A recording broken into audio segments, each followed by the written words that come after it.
అందరికీ నమస్కారం. జూన్ 21వ తేదీ అంతర్జాతీయ యోగా దినోత్సవ సందర్భంగా మనందరం కార్తీక మాసం ధనుర్మాసం లాగా జూన్ మాసాన్ని యోగా మాసంగా గుర్తించి నెలంతా శారీరక మానసిక ఆరోగ్యాన్ని పెంపొందించుకోవటానికి నిజ జీవితంలో యోగాను ఒక భాగంగా చేసుకుని అందరూ ఆచరించాలని మన ప్రధానమంత్రి శ్రీ నరేంద్ర మోడీ గారు మరియు ఆంధ్రాను యోగాంధ్రగా మార్చాలని ఆంధ్రప్రదేశ్ ముఖ్యమంత్రి శ్రీ నారా చంద్రబాబు నాయుడు గారు ఇంటింటికి యోగా చేరాలని సంకల్పించారు. ఇందులో భాగంగా ఇంటింటికి యోగా కార్యక్రమానికి మీ అందరికీ స్వాగతం. ఆడవారికి కింద పొట్ట ఎక్కువ ఉంటుంది, మగవారికి పై పొట్ట ఎక్కువ ఉంటుంది, ఇంకొంతమందికి కింద నుంచి పై దాకా మొత్తం బాణలాగా పొట్ట పెరిగి ఉంటుంది. అలాంటి పొట్టను తగ్గించుకోవటానికి స్పెషల్గా 2 ఆసనాలు అద్భుతంగా ఉపయోగపడతాయి. ఉత్తానపాదాసన్, నౌకాసన్. ఈ 2 ఆసనాలను కనుక మీరు ఉదయం 2-3 సార్లు, సాయంకాలం 2-3 సార్లు చేయగలిగితే ఇంతలా ఉన్న పొట్ట కొవ్వు మందం కూడా అంత పల్చగా అవటానికి కూడా చక్కటి అవకాశం ఈ 2 ఆసనాలు కలిగిస్తుంటాయి. ఈ 2 ఆసనాలని నడు నొప్పులు, మెడ నొప్పులు, డిస్క్ ప్రాబ్లం, సయాటిక్ పెయిన్, బొడ్డు దగ్గర కింద భాగాల్లో హెర్నియాలు ఉన్నవారు మాత్రం పూర్తిగా మానేయాల్సి ఉంటుంది. వాళ్ళ తప్ప మిగతా వారందరూ అభ్యాసం చేసుకోవచ్చు. కాకపోతే కొత్తలో ప్రారంభించేటప్పుడు మీరు 5-10 సెకండ్లు వేసి తీసేసేయండి. 2-3 రోజులు అలవాటైన తర్వాత మీరు ఎక్కువసేపు ఈ ఆసనాల్లో ఉండటానికి అప్పుడు ప్రయత్నం చేయగలిగితే చాలా మంచిదన్నమాట. అలాంటి 2 ఆసనాలను ఇప్పుడు ఎలా చేయాలో చూద్దాం. నౌకాసన చేసే విధానంలో ముందుగా ఫలితం రాకుండా ఎక్కువ మంది తప్పు చేసే విధానం ముందుగా చూపిస్తున్నాం. వెళ్ళకెలా పడుకుంటారు, కాళ్ళు చాపేస్తారు, చేతులు అట్లా పెట్టుకుని ఇక కాళ్ళను ఛాతీని పైకి అట్లా లేపుతారు. ఇప్పుడు చూడండి, కాళ్ళు నేల నుంచి ఒక 2 అడుగులు 2.5 అడుగులు ఎత్తు పైకి లేపాం.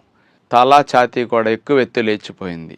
నీళ్ల మీద పడవ తేలినట్టుగా బాగానే ఉంది, కానీ కాళ్ళ బరువు అంతా కూడా పైభాగం పొట్ట మీద పడాల్సింది నడుము మీద పడుతుంది అన్నమాట. ఇట్లా లేపటం వల్ల ఫలితం రాదు. నేను ఎక్కువసేపు ఉన్నాను, అయినా నాకు పైపొట్ట తగ్గలేదు అనుకుంటారు ఇట్లా చేయటం ద్వారా.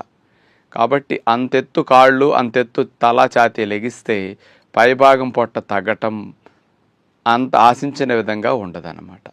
ఇలా చేయటం వల్ల చూడటానికి ఆసనం బాగా వచ్చినట్టు అనిపిస్తుంది, కానీ ఫలితం రాదు. ఫలితం బాగా రావాలంటే నౌకాసన ఎలా చేయాలో ఇప్పుడు మనం చూడబోతున్నాం. వెళ్ళకిలా పడుకుని కాళ్ళు అట్లా చాపేస్తారు. కాళ్ళని నేల నుంచి 1 అడుగెత్తు లేపి ఆపుతారు. పాదాల హైట్ నేల నుంచి అంత అడుగు మాత్రమే లెగిస్తేనే తర్వాత చేతులు కూడా పైకి తొడల పైన అట్లా పెట్టేస్తారు. తల కూడా చూడండి నేల నుంచి 1 1/2 అడుగు 3/4 అడుగు ఎత్తు లెగుస్తుంది అనమాట. అంతే. వీపు భాగం నేల కాందు, సీటు భాగం మాత్రమే నేల కాంతుంది. ఇప్పుడు కాళ్ళు పైన 1 అడుగెత్తు లేపి ఆపినప్పుడు ఈ బరువంతా వచ్చి ఛాతీ కూడా కొంచెం పైకి లేపటం వల్ల పై పొట్ట మీద పడుతుంది అనమాట. కాళ్ళ బరువంతా వచ్చి, కాబట్టి కాళ్ళ బరువంతటిని మోస్తున్నందువల్ల పై భాగం పొట్టలో కొవ్వు కరగటానికి ఇది అద్భుతంగా ఉపయోగపడుతుంది అనమాట. అందుకని నౌకాసన్ ఈ యాంగిల్లో కరెక్ట్గా చేస్తే బాగుంటుంది. ఎవరైనా అట్లా చేతులు సపోర్ట్ తీసుకోకుండా ఉండలేకపోతే చేతులతో తొడల భాగాన్ని అట్లా పట్టుకునైనా ఈ నౌకాసన చేస్తే ఫలితం బాగానే వస్తుంది. సపోర్ట్ తీసుకోవచ్చు, కానీ కాళ్ళను నేల నుంచి 1 అడుగు కంటే ఎత్తు మీరు లేపకూడదు. తల ఛాతీ కూడా అంతకంటే ఎత్తు లేపటం కరెక్ట్ కాదు. ఇలా గనక చేయగలిగితే ఆశించిన ఫలితం బాగా వస్తుంది.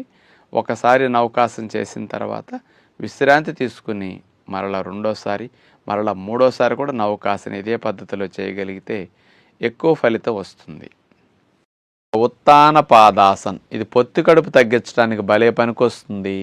ఇలా మనం వెళ్ళకిలా పడుకున్న తర్వాత యోగా మ్యాట్ పైన అరిచేతుల్ని నేల కానేటట్టు సీటు కింద అట్లా పెట్టుకుంటాం అన్నమాట. ఫస్ట్ అలా ఒక కాలుని పైకి లేపి 45 degrees 50 degreesలో లేపి అట్లా ఆపుతాం.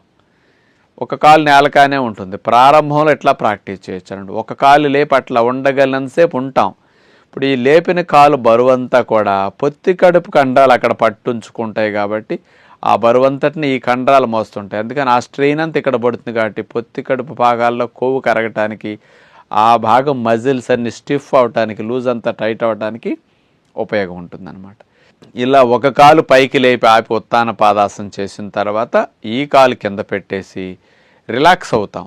ఒక 10-20 సెకండ్లు శవాసనలో అట్లా రిలాక్స్ అయిపోయి మరలా రెండో కాలుని పైకి లేపి అట్లా ఆపుంచుతాం. మోకాలు అస్సలు బెండ్ చేయకూడదండి, ఇది గుర్తుపెట్టుకోండి. ఏకపాద ఉత్థాన పాదాసన అన్నమాట ఇది. ఒక పాదంతో చేశాం కాబట్టి ఇలా చేయొచ్చు. రెండు బాగా బరువు ఎక్కువ ఉండి పొత్తికోడు కండరాలు బాగా బలహీనంగా ఉన్నవారు, రెండు కాళ్ళు లేపలేని వారికి ఒక కాలు లేపి ఇట్లా ఆపటం అనేది తేలిగ్గా వచ్చి ఫలితాన్ని ఇచ్చే మంచి ఆసనం అన్నమాట. మీరు ఇంకా స్టామినా పెరిగాక నేను రెండు కాళ్ళు కలిపి లేపుతానంటే అసలైన ఉత్థాన పాదాసనం ఇప్పుడు మనం చూపించబోతున్నాం అన్నమాట. వెళ్ళకిలా పడుకున్న తర్వాత రెండు కాళ్ళని కలిపేసి మోకాళ్ళు బెండ్ చేయకుండా పాదాలు అట్లా చాపేసి రెండు కాళ్ళని కలిపి నేల నుంచి ఒక అడుగున్నర ఎత్తు లేపి ఆ హైట్లో అట్లాగే కదపకుండా ఉంచి ఆపుతామన్నమాట. అలాగే కదపకుండా ఉత్థాన పాదాసనంలో ఉండగలనంతసేపు ఉంటాం. ఉండలేనప్పుడు తీసేసి విశ్రాంతి స్థితిలో హాయిగా శవాసనంలో రిలాక్స్ అవుతాం. పొట్ట బాగా తగ్గాలనుకునే వారికి ఉత్థాన పాదాసనం ఒకసారి ఒక అర నిమిషం ఉన్న తర్వాత రిలాక్స్ అయ్యి కాళ్ళు మడిచి ఇట్లా వెళ్ళకిలా శవాసనంలో రిలాక్స్ అయ్యాక మళ్ళీ రెండోసారి ఉత్థాన పాదాసనం రిలాక్స్ అవ్వండి. మళ్ళీ మూడోసారి ఉత్థాన పాదాసనం, అట్లా 2-3 సార్లు ఉత్థాన పాదాసన నౌకాసన అట్లా అడ్వాన్స్డ్ పొజిషన్ కూడా మీరు చేయగలిగితే చాలా బాగుంటుంది. ఇట్లా ఈవినింగ్ టైం కూడా రిపీట్ చేసుకుంటే పొట్ట కొవ్వు ఆ మందం బాగా కరుగుతుంది. దీనితో పాటండి కాస్త సాయంకాలం ఎర్లీ డిన్నర్ న్యాచురల్గా ఫ్రూట్స్ని మాత్రమే తిని ఆపగలిగితే పొట్ట కొవ్వు తగ్గటానికి, పొట్ట ఫ్లాట్గా అవ్వటానికి డిన్నర్ బాగా సహాయపడుతుంది. నైట్ ఆకలేస్తే తప్పనిసరి అయితే పడుకునేటప్పుడు ఒక గ్లాస్ తేనీళ్ళు తాగి పడుకోండి తప్ప ఇంకేమీ తీసుకోకండి. మధ్యాహ్నం పూట రైస్ మానేసేసి 2 పుల్కాలు పెట్టుకోండి, కూర ఎక్కువగా తినండి. ఇట్లా లంచ్లో మార్పు, డిన్నర్లో మార్పు చేయండి. ఈ ఆసనాలతో పాటు పొట్ట తగ్గటానికి ఈ కాంబినేషన్ మీకు మంచి రిజల్ట్ ఇవ్వడానికి ఒక నెల రోజులు మీరు కష్టపడండి. ఎంత ఇంచు లాస్ అవుతుందో, ఎంత వెయిట్ తగ్గుతారో మీరు గమనించుకోండి. ఇట్లా మంచి ఫలితాలు ఈ రెండిటితో వస్తాయని విజ్ఞప్తి చేస్తూ నమస్కారం.